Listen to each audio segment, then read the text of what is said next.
So this 59 hardtop has multiple rust issues, but in this car's case, the inside of the roof rail is rotted away. Pretty much the whole width of the door up underneath the here, you can see it's eaten through. And then in some places across the top, there's some holes and things like that. So question I get asked a lot is, where the heck do you even start? So I'll show you my process, how I do this without having to butcher up another 59 Chevy roof. This is the driver's side that I already started. So the first thing I did was I cut off this the drip rail itself. This is it here on the bench. So I cut off right at the fold, the bend that goes into the drip rail opening. So what I was trying to do was maintain that curvature as best I could, but with the damage that's here, it's probably not going to be the most accurate. So when I make this part, I'll make it tall, and then after the welding is done, then I'll sand it to the proper height. So here's a view from the top again. This the top of the roof had some holes in it. As you can see, there's some weld marks there. Where I've been filling in some areas. But I cut a strip of 18 gauge steel, and that's what this flange right here is. That's just 18 gauge. I think it was 3/4 of an inch wide. And tack welded it right here at the corner of this drip rail. That's still good.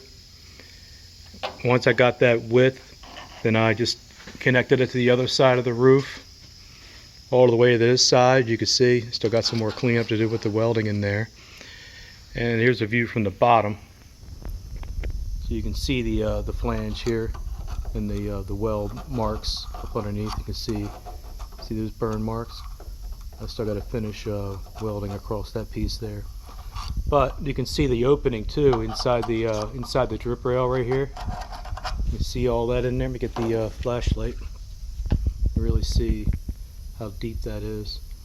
But that'll give me something to weld to now. This is the new strip. Will just weld to the bent edge of what's left of the original drip rail.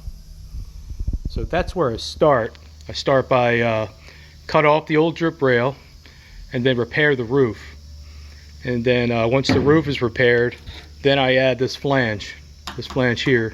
Once that's welded enough, then I'm going to add my roof rail on the side here. And so here's the original roof rail that's left, the drip rail rather.